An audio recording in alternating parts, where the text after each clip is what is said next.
Assalomu alaykum aziz kuzatuvchilarim, kanalimga xush kelibsizlar. Bugun sizlar bilan ajoyib usulda, yangicha usulda tezda tayyor bo'ladigan mazali pirojki qilishni o'rganamiz. Bismillahirrohmanirrohim deb ishimizni boshlaymiz. Birinchi bo'lib idishimizga yarim stakan iliq suv, 1 stakan iliq sut, 10 gram razrihiy sil, bitta choy qoshig'ida tuz hamda bitta dona tuxumni sarig'ini solib oqini olib qo'yamiz. Hali ishlatishimizga kerak bo'ladi. Hamma suv massamizni yaxshilab aralashtirib turib 20 ml o'simlik yog'i solamiz hamda 4-4,5 stakan atrofida un ishlatamiz. Unimizni hammasini birdaniga savormaymiz. Kamroq solib turib, oldin lopata yordamida yaxshilab aralashtirib, quyuqqina massa qilib olishimiz kerak. Mana shunaqa holatga kelgandan keyin lopatani olib turib, qolgan unimizni solib, qo'limizda yaxshilab mushlab, o'rtacha qattimlikda xamir qorib olishimiz kerak.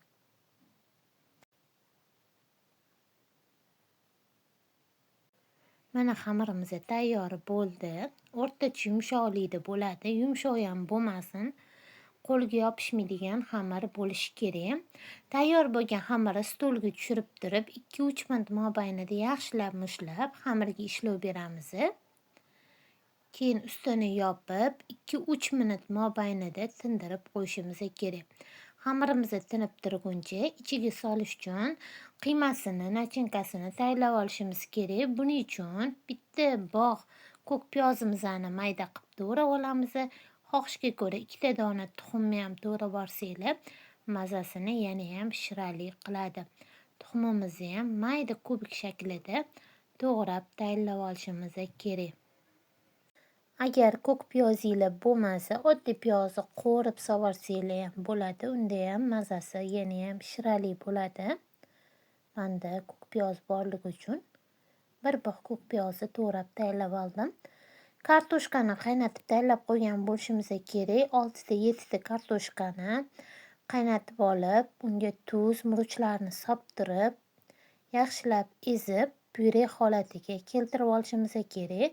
Xohlasanglar kartoshkali emas, qiymali nachinkalar ham tayyorlasanglar bo'ladi. Unaqa nachinka qilsanglar ham mazasi juda ham zo'r bo'ladi, sochni bo'lib chiqadi.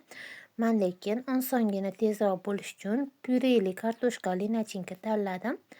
Maydalayotgan jarayonimizda 10 gram sariyog' ham qo'shib olamiz. Yana ham mazasini shirali qiladi. Tayyorlab qo'ygan ko'k piyozimiz bilan tuxumimizni ham solib turib, bir xil bo'lguncha yaxshilab aralashtirib tashlashimiz kerak.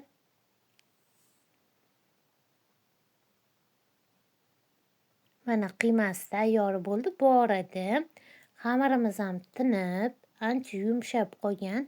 Endi bu xamirimizni ustiga, teg tomoniga uni sepib turib, qo'limiz bilan kattaroq qilib ochib olishimiz kerak. Endi bu xamirni bo'laklarga bo'lib chiqamiz uzunchoq shaklda. Shpatula yordamida bo'laklarga bo'lib olamiz. Bo'lib olgan xamirlarimizni ortiqchasini chetga olib turib, bir xil razmerdagi xamirlarimizni kattaroq qilib yana bo'laklarga bo'lib chiqishimiz kerak. Bitta-bitta ajratib o'tirgandan ko'ra shu usulda bo'laklarga bo'lsanglar, razmeri bir xil bo'lib chiqadi. Shuning uchun men mana shunaqa qilib kichkina bo'laklar bo'lib, zuvalachalar yasab olaman. Shunaqa ko'rinishda zuvalachalarni bo'lib olib, mushlab yana dumaloq holatga keltirib olishimiz kerak. Shu xamirdan 17 ta zuvalachalar bo'lib tayyorlab olasizlar. Kichkina bo'lib qolganlariga yana ozgina qo'shib turib, mana shunaqa kattaroq ko'rinishda 100 gram atrofida bo'lib zuvala holatga keltirib olamiz. Tayyor bo'lgan xamirlarni ustini selofan paket bilan yopib, yana 3-4 minut tindirib olishimiz kerak. Yaxshi tingan xamirlarimizni unlab turib, jiva yordamida kattaroq qilib ochib olamiz. Yupqaroq qilib, kattaroq qilib ochib olinglar. Yopishsa un sepib turib, ochib olsanglar bo'ladi. Mana shunaqa ko'rinishda ochib tayyorlab olamiz. Unaqacha yupqa qilib tashamaymiz. Qalin ham bo'lib qolmasin. O'rtacha qalinlikda ochib tayyorlab olinglar. Tayyor bo'lgan xamirimizni teng o'rtasidan bo'lib olamiz. Videoda ko'rsatilgandek qilib ichiga solish uchun kartoshkali pyuregimizni joylashtirib chiqamiz. Endi mana bizga tuxumni oqi kerak bo'ladi. Tuxumni oqi yaxshi yopishtiradi. Shuning uchun oqini xamirimizning chetlariga surib chiqamiz. Shunda ochilib ketmasdan xamiringlar yaxshi pishib chiqadi. Ochilib ichidagi qiymalari yog'ga chiqib ketmaydi qovurish jarayonida. Mana shunaqa qilib tugib tayyorlab olamiz. 3 burchak shaklda juda ham chiroyli ko'rinishda chiqadi. Tayyor bo'lgan xamirlarimizni patnisga yoki idishlarga отдельно qilib chetga olib qo'yamiz. Hamma xamirlarimizni ketma-ket ochib, ichiga qiymasini solib tayyorlab chiqishimiz kerak. Mana aytib o'tganimdek o'rtasini bo'lib olamiz. Ichiga nachinkalarni, qiymalarni solib olamiz. Chiroyli qilib tugib olishimiz kerak. Faqat chetlarini tuxum oqi bilan surtib olinglar. Shunda xamiringlar bir-biriga yaxshi yopishadi. Aziz kuzatuvchilarim, kanalimga yangi bo'lsanglar, obuna bo'lib qo'yishni unutmanglar. Videolarimga bittadan like bosib qo'ysanglar, hammanglardan minnatdor bo'lardim. Shunchalik mehnatimni qadrlayotganingiz uchun hammanglarga kattakon rahmat. Xamirlarimizni chet taraflarini yaxshilab yopishtirib turib, o'rta olovda tovamizga yog' solib qizdirib qo'ygan bo'lishimiz kerak. Tovamizga solib, chiroyli qilib oldi orqasini qizartirib olamiz. Faqat olov unaqa baland bo'lib ketmasin, o'rta olovda bo'lishi kerak. O'zimiz shunaqa chiroyli bo'lib ko'tarilib chiqadi.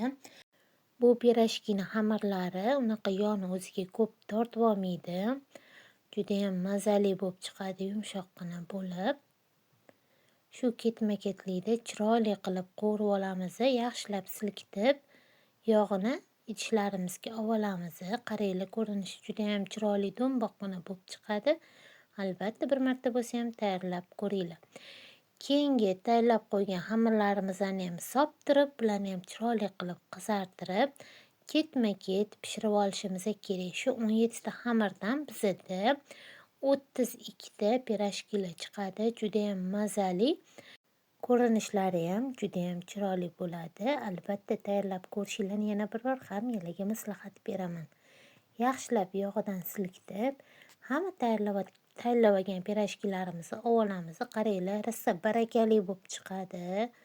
Mana tarelkalarga solib, yoniga so'kla bilan dasturxonga tortsanglar, vobshe zo'r bo'ladi. Mazasi yana ham. Men sizlarga hozir ichlarini ham ko'rsataman. Ko'rinishlari ham juda ham chiroyli, do'mboqqina bo'lib chiqqan. Nachinkalari bilan rosa yeyishli bo'ladi. Mana ichini qaranglar, nachinkalarini juda ham mazali.